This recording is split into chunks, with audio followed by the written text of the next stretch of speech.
Hello नमस्कार, मैं doctor Rajneesh Kumar आप सभी का एक बार फिर से हार्दिक स्वागत करता हूं।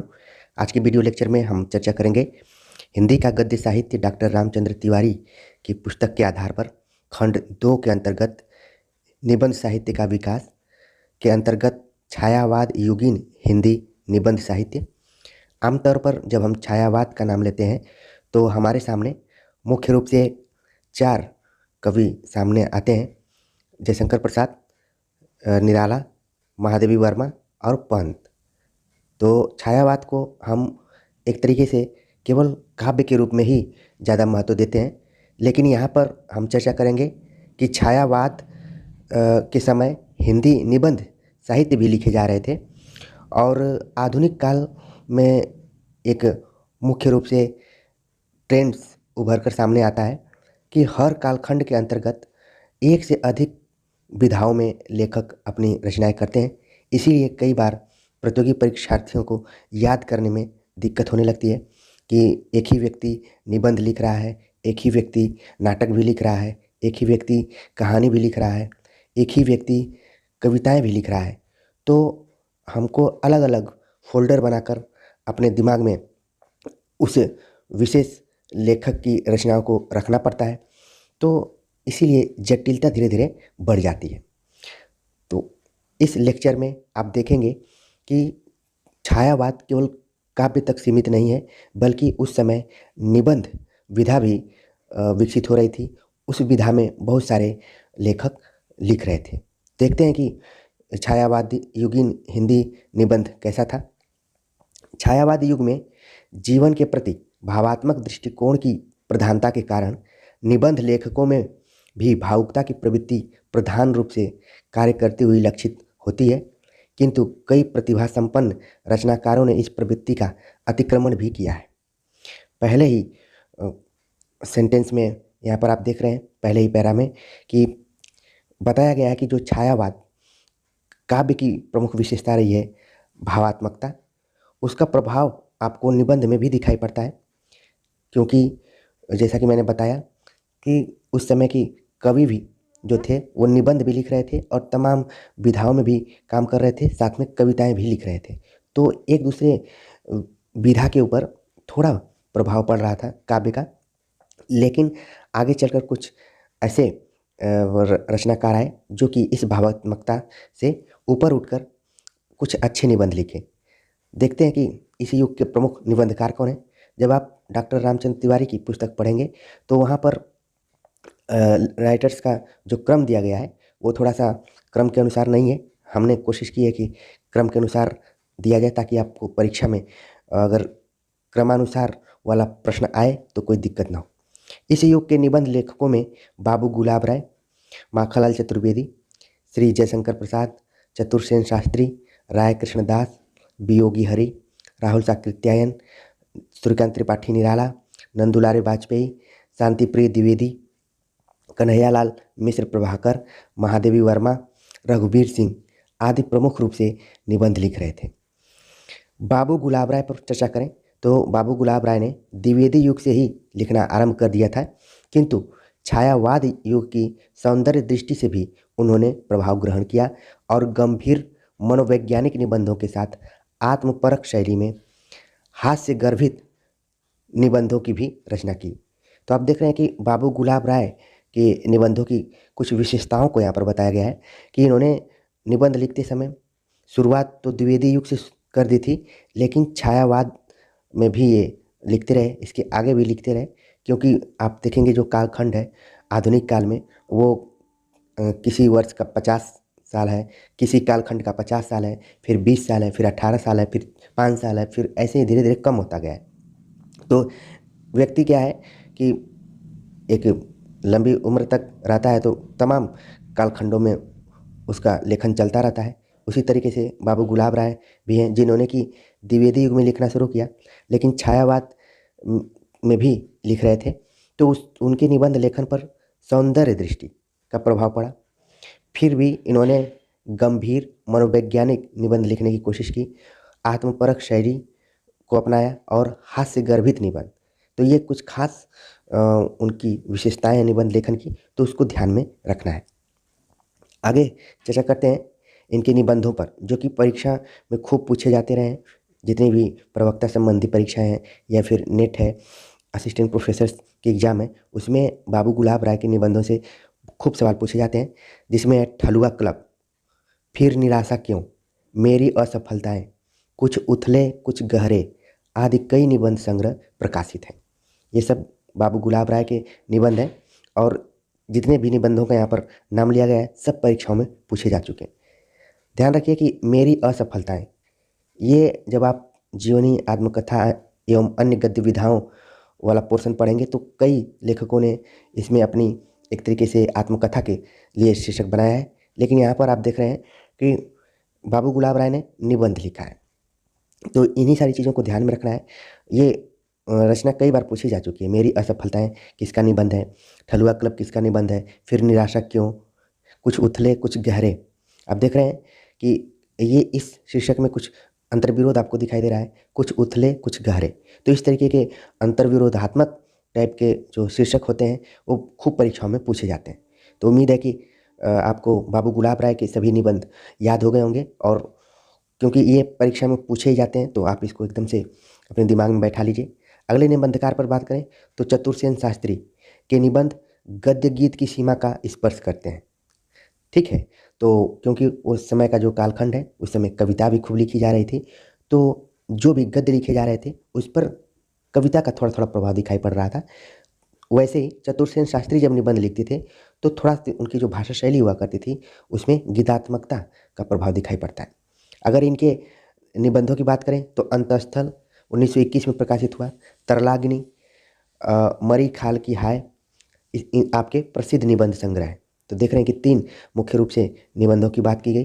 अंतस्थल कई बार पूछा जा चुका है, अंतस्थल, तरलाग्नि, मरी खाल की हाय, तो ये चतुरसेन शास्त्री द्वारा लिखा गया है। इनके विषय वस्तु पर बात करें तो तरलाग्नि एवं मरी खाल की हाय में आपकी राष्ट्रीय भावना आवेगपूर्ण शैली में अभिव्यक्त हुई है।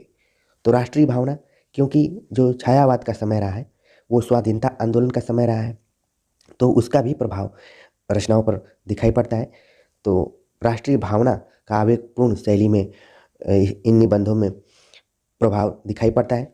यह आवेगपूर्ण राष्ट्रीयता छायावाद की एक विशेषता थी। आप जब डॉक्टर नामवर सिंह की परिभाषा को पढ़ेंगे छायावाद के संदर्भ में तो और बात आपको क्लियर हो जाएगी। प्रसाद जी ने अवश्य कुछ गंभीर चिंतन प्रधान निबंध लिखे। अब जो छायावाद के प्रमुख स्तंभ कहे जाते हैं जयशंकर प्रसाद, उन पर हम चर्चा कर रहे हैं कि प्रसाद जी कवि होने के अलावा जब निबंध लेखन करते हैं तो गंभीर चिंतन प्रधान निबंध उन्होंने लिखा। उनके निबंधों में काव्य कला, रहस्यवाद, यथार्थवाद और छायावाद तथा रस शीर्षक निबंध छायावाद युग में ही लिखे गए हैं। यानी कि जयशंकर प्रसाद ने केवल कामायनी, आंसू, लहर जैसी श्रेष्ठ रचनाएं नहीं की, बल्कि उन्होंने निबंधों को भी लिखा। काव्य कला और अन्य निबंध करके एक उनका निबंध पुस्तक की है। फिर रहस्यवाद पर उन्होंने चर्चा की। रहस्यवाद पर क्यों चर्चा की?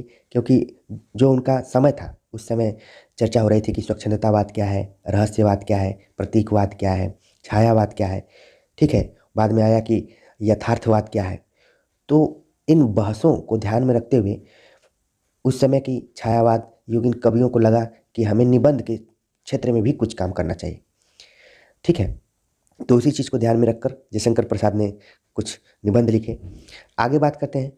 इन निबंधों के माध्यम से प्रसाद जी ने छायावाद की सूक्ष्म सौंदर्य चेतना, अतीन्द्रियता, कल्पना प्रियता, सर्वात्मकवादिता आदि विशेषताओं का समर्थन भारतीय संस्कृति, दर्शन एवं साहित्य दृष्टि के आधार पर किया है। तो इस पूरे वाक्य में आप देखेंगे कि एक तरफ निबंधों की चर्चा की जा रही है और दूसरी तरफ छायावाद की कुछ प्रमुख प्रवृत्तियों को भी इंगित किया जा रहा है, जिसमें कि सूक्ष्म सौंदर्य चेतना, अतीन्द्रियता, कल्पना प्रियता, सर्वात्मवादिता। ठीक है, इन सारी प्रवृत्तियों को जयशंकर प्रसाद जी ने भारतीय संस्कृति, दर्शन एवं साहित्य दृष्टि के आधार पर किया है। साहित्य की प्रवृत्तियों का उनका विवेचन नितांत मौलिक है। पूरे भारतीय साहित्य को विवेकवादी एवं आनंदवादी परंपराओं के अंतर्गत विभक्त करके उन्होंने अपनी गहरी सूझ और मौलिक अंतर्दृष्टि का परिचय दिया है। तो आप देख रहे हैं कि जयशंकर प्रसाद के केवल काव्य में ही नहीं आनंदवादी परंपराओं को निभाया गया है, बल्कि निबंधों में भी उसका इन्होंने ख्याल रखा है। जब आनंदवादी परंपरा की बात कही जा रही है, तुरंत आपके दिमाग में कामायनी रचना आनी चाहिए, जिसकी शुरुआत चिंता से होती है लेकिन उसका अंत आनंद से होता है। कई बार एग्जाम में ये प्रश्न आया हुआ है। तो कामायनी के आप सर्गों को भी ध्यान में रखिए, और जब आप किसी महान लेखक को पढ़िए तो उसका समग्र रूप में देखने की कोशिश करिए। बात तो इस लेक्चर में हम निबंधों पर कर रहे हैं, लेकिन घूम फिर कर आप देख रहे हैं कि कुछ महत्वपूर्ण जो रचनाएं हैं उनका भी जिक्र यहाँ पर किया जा रहा है, क्योंकि बिना जिक्र किए हुए चीज़ें कंप्लीट ही नहीं हो पाएंगी।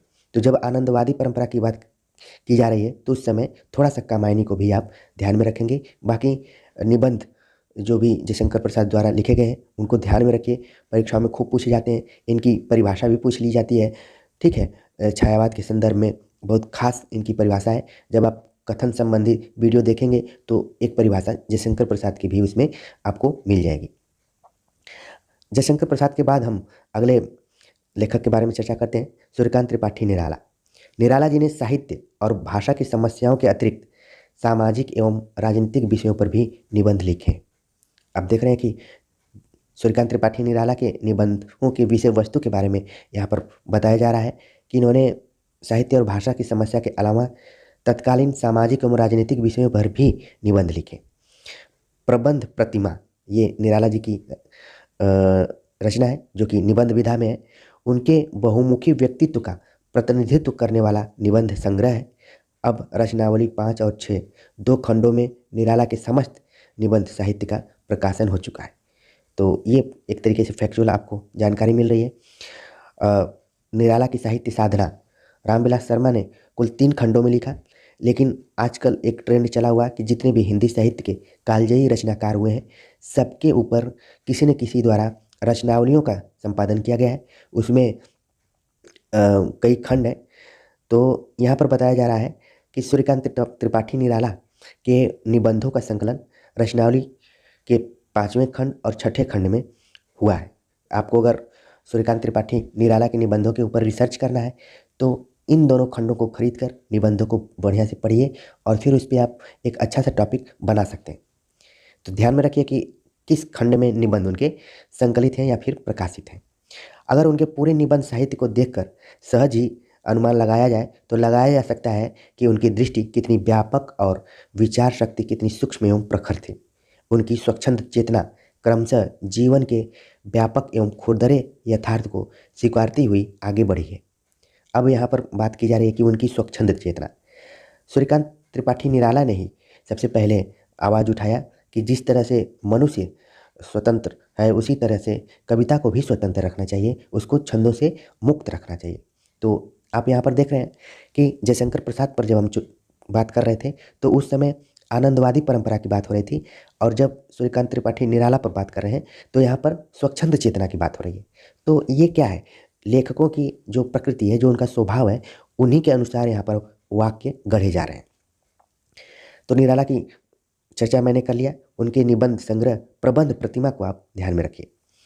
अगले जो निबंधकार हैं राहुल साकृत्यायन।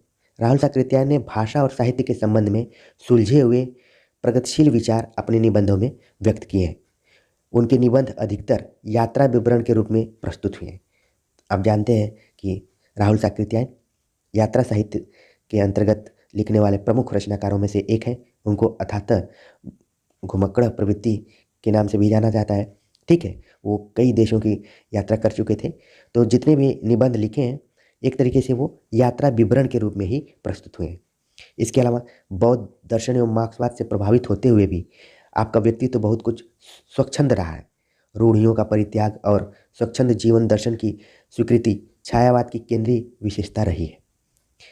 इसी स्तर पर राहुल जी और छायावाद का एकत्व मान्य हो सकता है। छायावाद युग के और अनेक निबंधकार उसके बाद भी लिखते रहे, यानी कि जिन निबंधकारों की चर्चा यहाँ पर की जा रही है उसमें पर्टिकुलर जो छायावाद का समय रहा उसके अंदर तो लिखते रहे, इसके बाद आगे भी उनका निबंध लेखन जारी रहा। यहाँ पर राहुल साकृत्यायन के बारे में लिखा गया कि बौद्ध दर्शन मार्क्सवाद से प्रभावित तो थे, लेकिन ये स्वच्छंद भी थे। इन्होंने रूढ़ियों का परित्याग किया और स्वच्छंद जीवन दर्शन को अपनाया, जो कि छायावाद की एक केंद्रीय विशेषता रही है।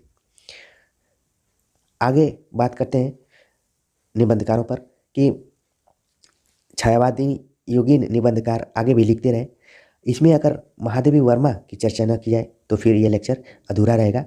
हालांकि महादेवी वर्मा ने सन 1940-42 से निबंध लिखना शुरू किया था, फिर भी याद करने के दृष्टिकोण से मैंने इनको इसी लेक्चर में शामिल कर लिया है।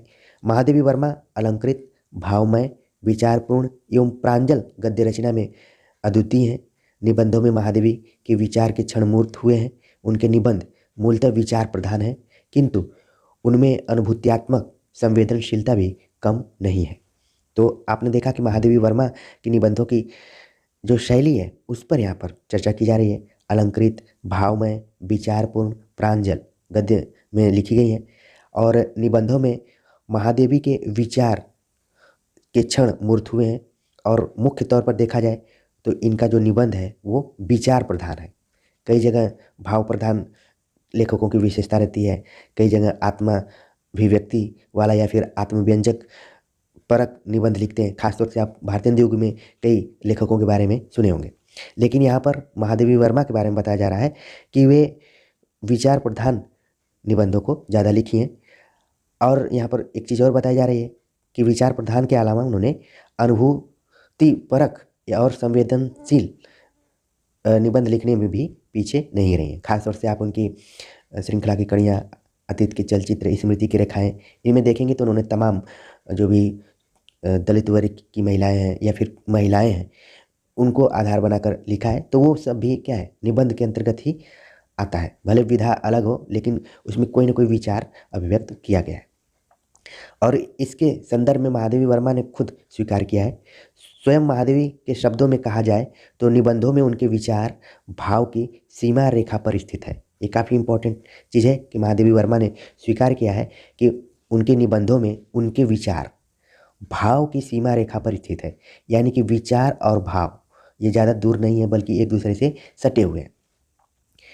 महादेवी का विवेचनात्मक गद्य ये संकलित निबंधों का एक संग्रह है। श्रृंखला की कड़ियाँ, क्षणदा, साहित्यकार की आस्था तथा अन्य निबंध, संकल्पिता, संभाषण, भारतीय संस्कृति के स्वर प्रसिद्ध निबंध संग्रह है। और जितने भी रचनाओं का मैंने नाम लिया है सभी परीक्षाओं में किसी न किसी रूप में पूछी जा चुकी हैं। इसलिए महादेवी वर्मा जितनी कवयित्री के रूप में फेमस हैं उतना ही निबंध के मामले में भी वो फेमस रही हैं। तो ध्यान में रखिए, श्रृंखला की कड़ियाँ, क्षणदा, साहित्यकार की आस्था कई बार पूछा जा चुका है। संकल्पिता भी खूब एग्जाम में आया हुआ है। संभाषण, भारतीय संस्कृति के स्वर इत्यादि जो भी निबंध हैं वो सब महादेवी वर्मा द्वारा लिखे गए। विवेचनात्मक गद्य में काव्य कला, छायावाद, रहस्यवाद, गीति काव्य, यथार्थ और आदर्श तथा हिंदी साहित्य की सामाजिक समस्या के संबंध में आपके गंभीर एवं मौलिक विचार व्यक्त हुए। तो देख रहे हैं कि निबंधों में महादेवी वर्मा ने खासतौर से विचार किया कि काव्य कला क्या है। इसी से रिलेटेड हमने देखा कि जयशंकर प्रसाद ने भी विचार किया था। फिर उस समय की ट्रेंड्स के मुताबिक लोगों ने छायावाद की परिभाषा अलग अलग ढंग से दी, तो महादेवी वर्मा ने भी छायावाद के बारे में परिभाषा दी और वो परीक्षा में खूब पूछी जाती है। कथनों के अंतर्गत मैंने इसको बताया है। इसके अलावा उन्होंने रहस्यवाद पर भी बात किया। महादेवी वर्मा गीति योजना के लिए जानी जाती हैं, विरह वेदना के लिए जानी जाती हैं, तो उन्होंने गीति काव्य पर भी निबंध लिखा। आप जानते हैं कि उनके निबंध विचार प्रधान हैं, तो जितने भी निबंध हैं वो किसी खास दृष्टिकोण से लिखे गए। श्रृंखला की कड़ियाँ में भारतीय नारी की विषम परिस्थितियों को अनेक दृष्टियों से देखा गया है। तो यहाँ पर श्रृंखला की कड़ियाँ की जो विषय वस्तु है उसके बारे में भी चर्चा हो गई कि भारतीय नारी की विषम परिस्थितियों को अनेक दृष्टियों से देखा गया है। आप जब ऑब्जेक्टिव किताबों को पढ़ेंगे, वन लाइनर किताबों को पढ़ेंगे तो इनके निबंधों को एक जगह संकलित करके दे दिया गया है, लेकिन उसकी विषय वस्तु के बारे में नहीं बताया गया। इसी तरह से अन्य लेखकों के बारे में भी है। तो जो हमारी कोशिश है कि हिंदी का गद्य साहित्य डॉक्टर रामचंद्र तिवारी की पुस्तक को पढ़ते समय जो बारीकियां हैं उनको ध्यान में रखेंगे तो आगामी प्रतियोगी परीक्षाओं के लिए आपके लिए काफ़ी लाभदायक साबित होने वाले हैं। आगे बात करते हैं। इन तमाम निबंधों में महादेवी ने पहली बार भारतीय नारी को सभी अनैतिक एवं अशोभनीय सामाजिक बंधनों को तोड़कर आगे बढ़ने का संदेश दिया है। क्षणदा में यात्रा वर्णनों के अतिरिक्त कला और साहित्य के विविध पक्षों पर मौलिक विचार व्यक्त किए गए हैं। ठीक है, तो देख रहे हैं कि निबंधों की विषय वस्तु के बारे में भी आपको जानकारी हो रही होगी। श्रृंखला की कड़ियाँ में क्या है, नारी चिंतन है, क्षणदा में यात्रा वर्णन है, फिर इसके अलावा कला और साहित्य के बारे में बात की गई है। अगला निबंध है साहित्यकार की आस्था तथा अन्य निबंध। इसमें आस्थामूलक रचना दृष्टि को केंद्र में रखा गया है। ठीक है, संभाषण निबंध है, इसमें विविध अवसरों पर आपके दिए गए भाषण संग्रहित हैं। तो ये जो टॉपिक है संभाषण, इसमें बता दिया गया है कि भाषणों का क्या है, संकलन है। तो इसको ज़्यादा आपको याद करने में दिक्कत नहीं होगी। इन भाषणों का प्रत्येक शब्द गहन संवेदना और सांस्कृतिक निष्ठा में डूबा हुआ है, एक और खास विशेषता की तरफ बताया गया।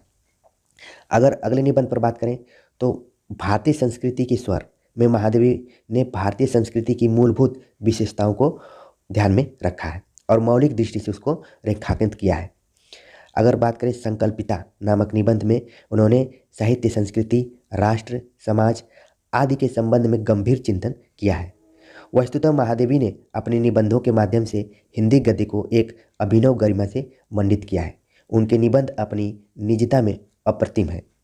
ठीक है, तो इस लेक्चर के माध्यम से हमने छायावाद के समय लिखे जाने वाले निबंध साहित्य पर विचार किया। उसमें जो भी प्रमुख निबंधकार लिख रहे थे उनकी रचनाओं पर चर्चा की और उन रचनाओं के विषय वस्तु को भी ध्यान में रखा। और ख़ास तौर से ये पूरा लेक्चर अगर 100% कहा जाए तो एक तरफ 50% में अन्य निबंध लेखक थे और फिर 50% में महादेवी वर्मा थी। तो इम्पोर्टेंट आज का लेक्चर था निबंध के मामले में। तो कमेंट्स कर बताइए कि आपने उस छायावाद के बारे में पढ़ा जिसका नाम लेते समय आपके सामने प्रमुख रूप से 4 कवि आकर खड़े हो जाते हैं, लेकिन इस लेक्चर में आपने उस समय के निबंध लेखन के बारे में पढ़ा होगा। कमेंट्स कर जरूर बताइए कि आज का लेक्चर कैसा लगा। मिलते हैं एक नए टॉपिक के साथ, तब तक के लिए नमस्कार।